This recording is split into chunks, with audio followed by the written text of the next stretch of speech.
Voilà, j'ai l'immense plaisir d'accueillir en studio Nélou Cohn. Nélou Cohn, bonjour. Bonjour Lise. Alors, Nélou, cinéaste, journaliste, cinéaste, photographe, bref, énormément de casquettes. Et on est ensemble ce matin parce que j'ai été ravie de pouvoir annoncer que le film que vous avez réalisé, La mort en face, le pogrom de Yassi, sur une histoire qui touche évidemment tout le monde, si j'ose dire, mais qui vous touche, vous, particulièrement. Je vous avais reçu parce que vous alliez le projeter au mémorial de la Shoah. Et là, c'est fait, c'est bon. Le jeudi 16 janvier, à 23h20, tout le monde pourra le voir sur France 3. Donc, c'est un événement. Je vous dis Mazel Tov parce que c'est un film remarquable et qui doit être vu. 23h20, c'est encore une heure de grande écoute. Qu'est-ce que vous avez ressenti quand on vous l'a annoncé? Bien sûr, le film est prêt depuis cet été, donc depuis l'été dernier. Donc oui, on attendait avec impatience. Le film, je l'ai co-réalisé avec William Carell, donc c'est pour ça on attendait avec impatience la diffusion, oui. Et là, c'est le début d'une série de commémorations. C'est dans le cadre des commémorations du mois de janvier, exact, avec la sortie d'Auschwitz, la libération d'Auschwitz plutôt, oui, le 27, etc. Il y a toujours beaucoup de choses autour de cela. Vous pensez que c'est ce qui a motivé France 3 ?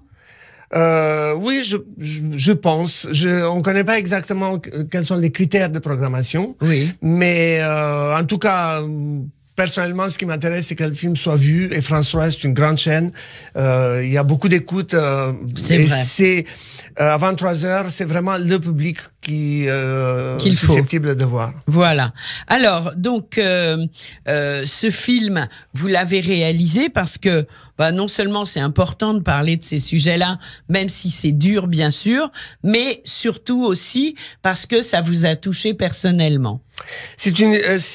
D'abord, je suis né dans cette ville, à Iași. Ma mère était... Excusez-moi, en Roumanie. En Roumanie. Et je suis né là-bas. Et ma mère était jeune adolescente au moment de ce pogrom. La maison où elle était cachée avec ses parents, sa famille, son frère et sa sœur, et sur le chemin qui mène de la préfecture vers la gare, le chemin qui était emprunté par des milliers de juifs qui ont été embarqués dans 2 trains. Et il y a 2 trains. Il y a un train à peu près 2500 juifs et un autre de 1900 juifs. Sur ce train-là de 1900 juifs, il y a 700 qui sont sortis en vie. Et sur celui de 2500 juifs qui ont été embarqués avec un train qui a erré pendant 6 jours, 900 sont arrivés dans un état lamentable et ils ont été internés dans un camp de travail. Donc, mon histoire... Donc, en fait, c'était la Shoah. Avant la Shoah, c'était les prémices. C'est plus qu'un pogrom. C'est plus qu'un pogrom. En fait, c'est le premier massacre de masse de la Seconde Guerre mondiale. Massacre de Juifs. La guerre à l'Est a commencé le 22 juin 1941. Ce massacre a eu lieu le 29 juin. Entre 29 et 6-7 juillet. Donc, au moment où ce massacre a eu lieu, la réunion de Wannsee qui a décidé de la création d'Auschwitz et des camps d'extermination et de la solution finale n'a pas encore eu lieu. Elle aura lieu 6 mois plus tard, en janvier 1942. Donc en fait, c'est un massacre perpétré par des Roumains, autrement dit par l'État roumain, l'armée, la gendarmerie, la police et, c'est pour ça qu'on appelle ça un pogrom, la population. Oui. Et ce qui est complètement incroyable, le gros du massacre a eu lieu un dimanche où les gens ne travaillaient pas. Et pour la première fois dans l'histoire des pogroms, les pogroms ont toujours été perpétrés par des hommes qui ont tué des juifs, qui ont violé, tué. Là c'est un pogrom qui a été perpétré aussi par des couples. C'est la première fois qu'on a vu dans l'histoire des tueries de ce type, anti-juifs, les hommes et les femmes, ça veut dire mari et femme, qui tuent des juifs. On n'a jamais vu ça. Et ça s'est passé lors de ce pogrom. Il y a une autre spécificité de ce pogrom, c'est que comme c'est le premier pogrom massacre, Après, pourquoi pogrom, pourquoi massacre? Oui, on va expliquer, bien sûr.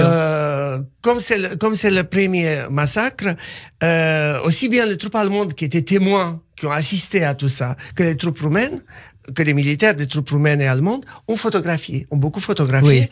Oui. Et ça, oui. du coup, c'est le seul événement de la Shoah aussi photographié. Autrement alors, expliquez-nous pourquoi, parce qu'en fait... Parce que, justement, ils ont photographié. Aujourd'hui, il existe à peu près, on connaît à peu près 127 photos de ce massacre, alors que Sobibor ou Auschwitz ou...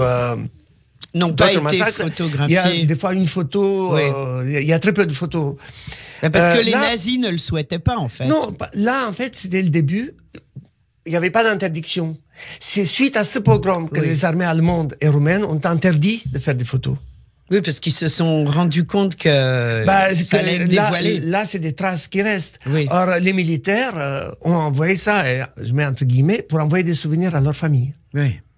Donc, c'est pour ça qu'on a trouvé pas mal de photos en Allemagne après la guerre. C'est ahurissant. Quand on entend ça, on n'y croit pas. Alors, quelle est la différence entre pogrom et massacre? Un pogrom, c'est l'origine du mot russe. En fait, c'est une tuerie des Juifs perpétrée par une population civile, là où la police laisse faire.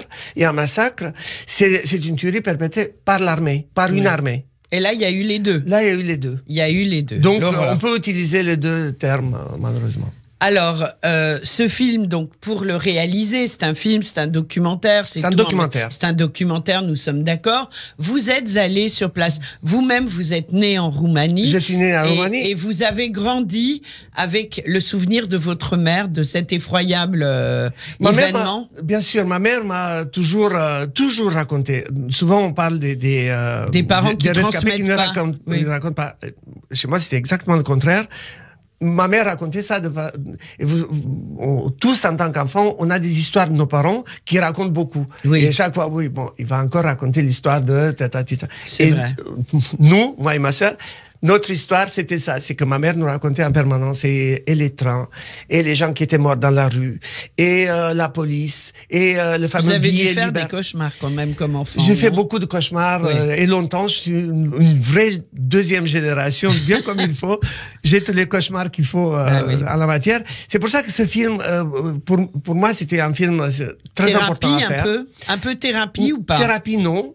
Non, pas thérapie, devoir, vraiment devoir. Je l'ai vécu comme ça parce que vous vous êtes dit, il faut qu'on sache, quoi. Lors de la documentation, ça a été franchement très difficile. Je suis pas historien, je suis pas neutre par rapport à ça. Je peux pas regarder ça avec froideur. Il a fallu que je le fasse à la fin pour être clair, pragmatique avec le travail, avec les chiffres. Mais ça a été très difficile au départ. J'ai pris des conseils, je me suis dit, parce que il y avait des jours où, au bout d'un 15-20 minutes, j'avais des larmes aux yeux et je m'arrêtais pour faire autre chose. Parce que quand on voit le documentaire, c'est vrai que il y a des choses qui sont insupportables, il faut le dire. Et enfin, insupportable pas à voir dans le documentaire. Le documentaire, il faut le voir. Mais pour vous qui avez cherché toutes ces traces, ça a dû l'être. On a beaucoup avec William, et William Carrel a eu un rôle très important là-dessus. Fait très attention pour ne pas accabler le spectateur. Non, vous n'avez pas accablé, mais moi j'ai pensé à vous et je me suis dit que vous avez dû. On a beaucoup, par exemple, les photos les plus dures, on ne les a pas mis dans le film. Heureusement. Il y a eu des descriptions beaucoup plus dures, des témoins qu'on n'a pas mis non plus. Malgré ça, le film est interdit au moins 10 ans. Oui.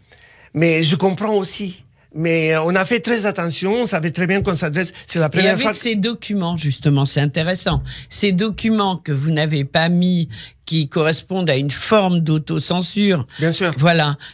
Qu'est-ce que vous allez en faire? Où on les trouve, ces documents? Parce pour l'instant, c'est mes archives. Aussi. Oui. Ce sont vos archives. Vos archives. Pour l'instant, c'est mes archives. Je sais pas encore comment un jour ça va être exploité. Ouais. Mais en tout cas, pour un film, pour la télévision française, ça aurait pas passé. De toute façon, je comprends très bien. Et il y a toute une chaîne entre les réalisateurs, les producteurs, la chaîne. Tout le monde regarde, tout le monde donne un avis. Et souvent, les avis sont bienveillants. Hein. C'est pas des avis de censure. Bien sûr. C'est des gens qui travaillent toute l'année, toute la journée. Ils savent ce qui passe pas. Et quand quelqu'un dit ce genre d'image en télé, ça passera pas. Je comprends ce que ça veut dire. C'est pas une censure politique. Bien sûr, bien sûr. Et c'est vrai que maintenant le film, quand je le revois lors des festivals, parce que vous imaginez bien que je regarde pas les films chez moi, mais lors d'un festival, lors des projections, non, il est distribué, voilà. Je me rends compte qu'effectivement, il est équilibré, que les conseils que la chaîne nous a donnés étaient vraiment de bons conseils. De bons conseils. Alors, le film est passé au Mémorial. Moi, j'aimerais bien que il y avait beaucoup de public. C'était plein. Quelle a été la réaction? Quelles sont les questions qu'on vous a posées? Comment ça s'est passé? C'est important. Le public dont les questions reviennent en boomerang. Oui, tout à fait. Au Mémorial, il y a eu essentiellement un public juif, un public qui connaît. Donc, il y a eu des questions, mais là où on a été entre guillemets, bien questionné. Ça a été au Festival de Pessac, qui est le festival du film d'histoire. Oui. Où on n'a pas demandé l'identité des gens, mais c'est pas un public juif. Non, bien sûr. Mais c'est un public amateur de films d'histoire. Oui. Et la discussion a été très intéressante parce que les questions qui viennent le plus souvent, c'est est-ce que les romans sont comme ça? Pourquoi ça s'est passé en Roumanie à ce moment-là? Est-ce qu'aujourd'hui les Roumains reconnaissent? Voilà. Ça c'est les questions qui viennent en permanence. Et qu'est-ce que vous avez répondu à cela? Qu'est-ce qu'on peut répondre à cela? Aujourd'hui, les autorités font un travail qui n'est pas discutable, vraiment. Oui. En 2004, il y a eu le rapport Wiesel qui a été, c'est une commission dont Elie Wiesel était le président, d'historiens, il y a eu même Serge Klassevel qui en faisait partie, qui ont établi la responsabilité de la Roumanie, de l'armée roumaine, des autorités roumaines, durant toute cette période. Où il faut savoir que la Roumanie, c'est après l'Allemagne nazie, l'armée, l'État qui a tué le plus de Juifs, c'est la Roumanie. Ça veut dire la Roumanie a tué près de 300 000 Juifs. Les armées roumaines. Oui. Il n'y a aucune autre armée à part les Allemands qui ait fait ça. Ouais. Si on fait un calcul du premier jour de la guerre jusqu'au dernier jour de la guerre, l'armée roumaine a tué en moyenne 215 Juifs par jour. C'est épouvantable. Voilà. On est d'accord. Donc, les autorités, enfin à l'époque c'était le président Iliescu, ils ont admis tout ça. Il y a une sorte de pardon, il y a des plaques qui sont mis, un mémorial de la Shoah qui a été érigé à Bucarest. Entre parenthèses, il y a un mémorial qui est plein centre-ville. Un grand mémorial, très joli, pardonnez-moi. Très bien fait. Très bien fait, on est d'accord. Voilà, très symbolique et bien, il y a beaucoup d'émotions, etc. Donc, il y a ce mémorial qui, contrairement au mémorial à Paris, il n'est pas gardé. Vous ne voyez pas des policiers devant. Ça veut pas dire, je veux pas dire que là-bas c'est bien, qu'ici c'est pas bien du tout, parce que les choses sont beaucoup plus nuancées. Non, là-bas peut-être il y a moins besoin qu'à Paris, c'est ça que vous voulez dire. On n'a pas besoin de le garder devant les synagogues. Il n'y a pas besoin de sécurité en Roumanie aujourd'hui devant les lieux juifs. Exactement. Mais ça ne veut pas dire que l'antisémitisme n'existe pas. Bien sûr. Il y a un travail, moi je vais souvent pour mon travail sur des sites roumains, il y a des négationnistes, toujours. Oui. Il y a aussi, il reste une ou deux statues du maréchal Antonescu quelque part.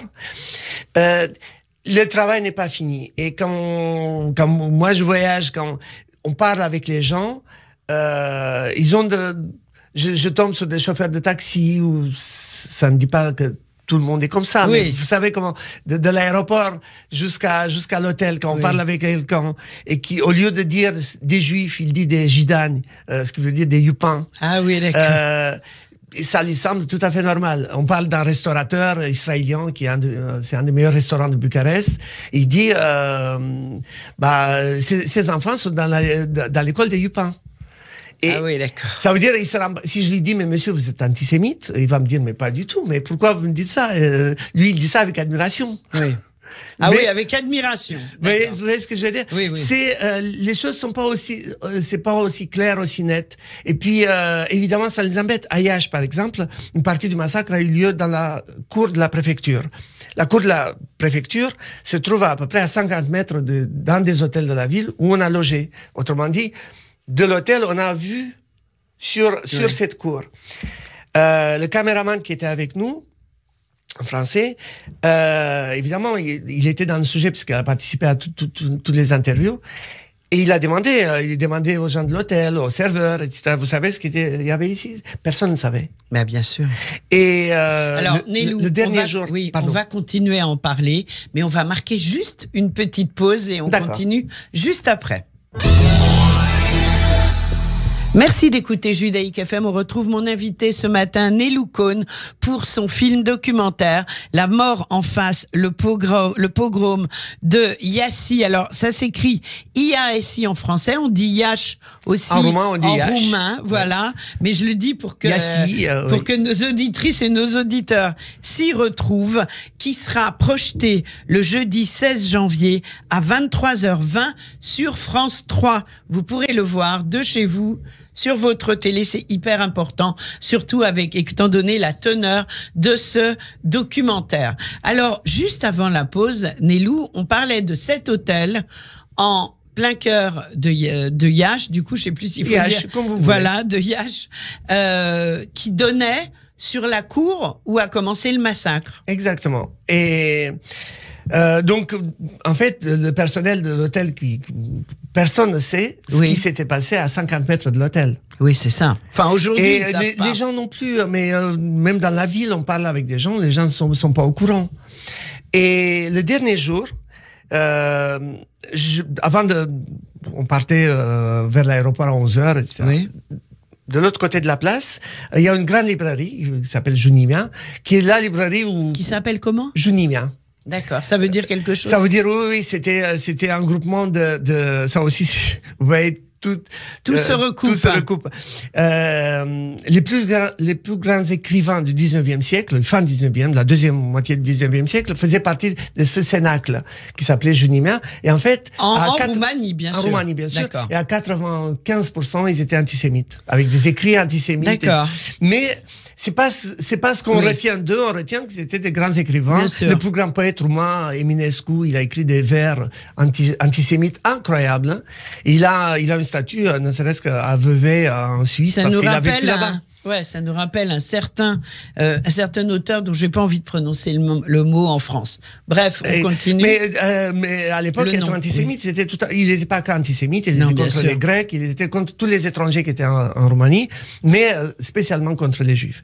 Donc, aujourd'hui, moi-même, quand j'étais élève, je savais pas, quand j'étais en Roumanie, je savais pas ce passé antisémite de Junimia. Bref, aujourd'hui, cette librairie, une sorte de FNAC où on trouve de tout,